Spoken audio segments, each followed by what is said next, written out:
Mən şəhid Təbriz Cüməlzadənin atasıyam. Təbriz Oğuz rayon Xaçmaz kəndində doğulmuşdu. Qısa orada qaldıq, sonra köçdük gəldik Mingəçevir şəhərinə. Çox çətinliklə yerləşdik Mingəçevir şəhərində. Kirayədə qalırdıq. Mən ticarətçi olmuşam, bazarda işləyərdim. Yavaş-yavaş böyüdü, bir neçə yaş olanda, belə deyək, ən yox qalanda aparırdım bazara. Mənə kömək eləsin deyib, 2 yaşlı. Vaxtı 3-4 yaşlarında. Orada bazarda biz kipir stolunun üstündə xırda xuruş satardıq. Nə bilim, mən su satırdım, mən kukuruz satırdım. O da mənə kömək eləyirdi. Əlində gəzdirib kukuruz satardı, su satdırardım. Mənim evimiz olmadığına görə istəyərdi ki, o da dərk eləyirdi ki, evimiz olsun. Hətta yəni o 2 yaşlarında biz biraz aralı alırdıq işlədiyimiz yerdən. Marşruta minib gəlmək üçün pul verərdim hər gün ona, 20 qəpik. O ona minməzi piyada gələrdi ki, qoy 20 qəpiklər yığaq, ev alaq. Sonra böyüdü, daha çox köməkliyəsi oldu. O evlər, belə deyim, ev oldu yaşamaq üçün. Onun köməkliyi ilə, onun sayəsi ilə aldıq, hər şeyi gətirdik. Əskəriyə qutarıb gələn günlərdə əskəriyə getmişdi, o Bakıda əskərlikdə olmuşdu. Gələn aylarda almışdıq evi, son vaxtlarda. Ona alınan evdə 5 ay yaşamışdı o. Çox istəyərdi məni, həmişə istəyərdi ki, kömək eləsin. O demişdi ki, böyüyəndə ata qoymayacağım, sən işləyəsən. Bir də deyərdi ki, o vaxtı mən rayonda, Oğuz rayonunda olanda, uşaq vaxtları böyüyəndə nələr eləmişəm, haralara getmişəm, həmişə deyərdi ki, ata, oralarda apar məni gəzdirdi, mən də istəyərəm o dağda, qayada, o gəzdiyin yerlərdə. Demişdim, əskərlikdən gələndən sonra gedərik, gəzərik. Mənə qismət olmadı. Müharibə başladı, müharibəyə getdi. O, mən gəzdiyim yerlərə getmədi, amma gücü belə getdi. Kompüterdən çox bilərdi o. O əskərlikdə belə olanda onu komandir elə o kompüterdən çox bilir deyib, orada olduğu yerdə təlim-tədris mərkəzində saxlamışdılar. Bu işləri çox diqqətli bilir, o vəzifəni düzgün aparırdı.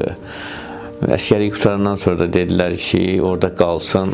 Dostu, mən istəmədim qala. Belə ki, tək idim, biraz qəza keçirmişdim, narahatçılığım var idi.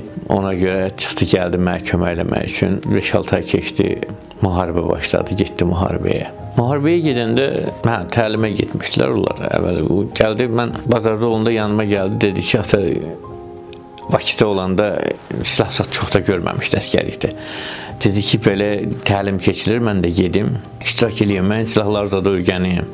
Bir uşağın marağı var idi. Dedim, ay oğul, mən şikəst adamam, işimiz yüzümü, dedi, yox. Bir 10-15 günə qayıdıb gələcəm, sən icazə ver. Mən də verdim icazə. Aradan 5-10 gün keçdi. 5-10 gün deyəndə bir həftə keçdi, müharibə başladı. Onda da mən çox narahat oldum. Dedi ki, narahat olma, onsuz da yəni mən hər şeyi az-çox bu qısa müddətdə öyrənmişəm. Danışardıq o müharibə dövründə, ara-sıra həftədə bir dəfə, 3 gündə bir dəfə belə telefonla danışardı. Allah vəl bilərdi. Yəni mən özüm hər dəfə danışanda deyərdim, çox narahat adam idim. Elə indi də deyərdim ki, imkan dairəsində hər dəqiqə telefon əlimə düşəndə, bir məqamı yarananda əlaqə saxla. Axırıncı dəfə noyabrın 6-sında danışdıq telefonla. Həmişə biz yoldaş kimi olmuşuq, bir-birimizə zarafat eləyən. Yəni, böyük yanda həmişə eləməzdi.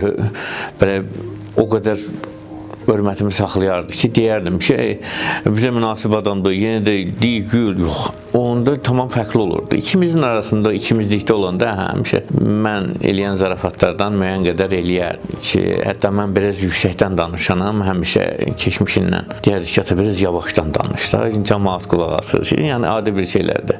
Axırıncı dəfədə danışanda zarafatlı elədik. Dedik ki, narahat olma, onsuz da mənə vura bilmirlər şikayətə. Belə sözlər deyirəm, onda mən diqqət eləməzdim, sonradan danışıb qutarandan sonra evdə deyərdim ki, nətə yanki deyib vura bilmirlər ki, gör nə cür çətindir ki, demişdi, narahat olma, qayıdıb gələcəm. Bilsəm, xatırladıqca istəmirəm ki, insanlar pis olsun. O deyirsə, onun xatirələrindən danış. Sən istəmirəm qarşımda duranlar, o qədər danışmışam, insanlar pis olub. İndi istəmirəm pis olsun. Dərd var, ürəyimdə qalsın. Ona görə danışa bilmirəm.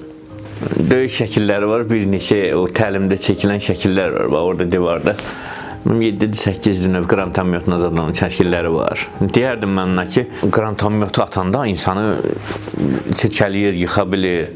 Yəni, telefonda deyərdim ki, ata, narahat olma deyir, qrantamyot atıram, məni yıxmır deyir. Yəni, sonra o kinolara baxanda, o kinolarda avtomatı 2-2 atan döyüşçülərimiz olurdu. Yəni, şəkili var onun. 2 avtomatla belə şəkili var. Onu da deyərdi ki, ata, 2 dənə avtomatla mən də ata bilirəm. Belə bir şeylər deyərdim. Sonra o şəkillərini deyirdi ki, komandirin telefonundadır. O təlimə, döyüşə gedəndə bilirdi ki, telefonu işlətməyə qoymur da, telefonu yox idi. Deyirdi ki, komandirin telefonunda mən şəkillərim var bir neçə. Onları itirməyərsiniz deyirdi. Mən gələndə mənə lazım olacaq. Amma özü görmədi şəkilləri. O şəhid ondan sonra komandiri gəldi. Mən bir leytenant idi, cavan oğlan idi. Onun telefonundan köçürtdülər, neyəsə belə.